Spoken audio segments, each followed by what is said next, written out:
red and blue. Here in the United States, red state and blue state makes you think of something very specific. Red makes you think of someone who leans right. Blue of someone who leans left. I am going to take you on a ride today that will change your ideas of what leaning left and leaning right means. I am Paula and I am your driver. We are in El Salvador today and we are taking a trip up the mountain with Unbound. We have 2 vehicles because we have so many people. We have our wide-bodied, comfortable, all-enclosed 14-person passenger van.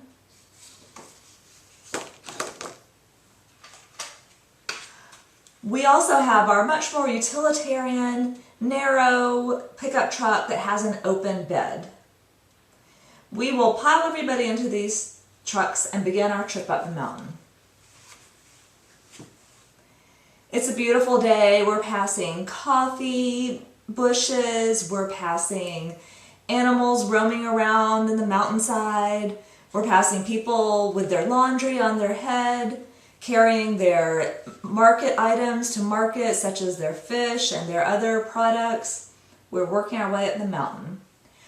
We are going to drop off half of our group partway up the mountain because they have a village to visit. We'll take the other half of the group all the way up the mountain in our truck because our truck is the only thing that will fit as the road grows more narrow. After everybody's conducted their morning business, everybody is meeting at the top of the mountain for lunch.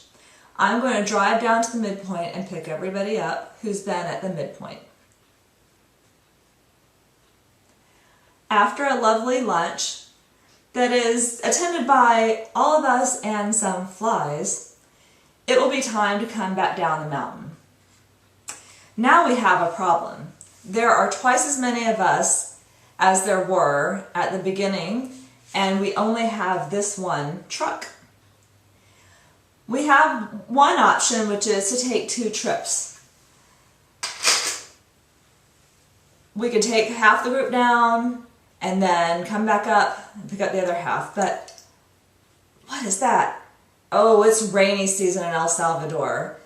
And afternoons are the rainiest part of rainy season because these roads, which are already treacherous, will grow more and more slippery. And when you add this to this, it's not a good combination. That's when it's important to note one axiom of Central American living. There's always room for one more. We are all going to get in this truck and go down that mountain.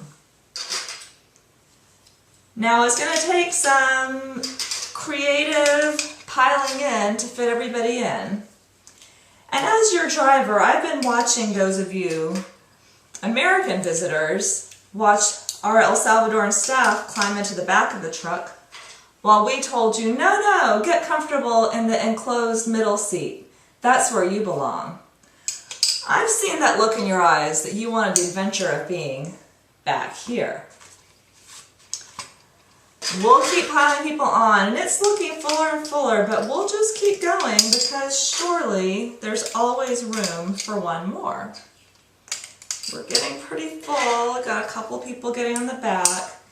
And yes, I see some of you fighting amongst yourselves a little bit to have a spot on the back instead of the cushy middle.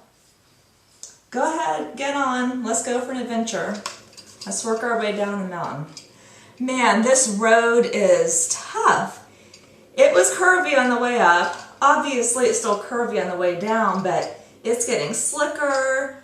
And with this full truck, every curve feels more and more dramatic. This one particular curve is really it's really pulling us over. A la izquierda! A la izquierda! I'm yelling at everybody to lean left so that our truck won't fall over into the ditch and get us all killed. But the problem is some of you American visitors don't know the word izquierda, and you don't know why I'm screaming at you.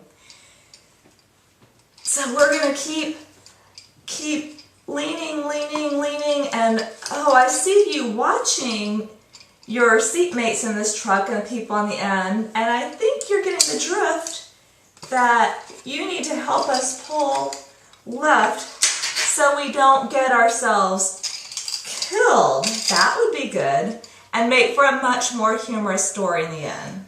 That, my friends, is an example of why sometimes it's right to lean left. Our trip is over.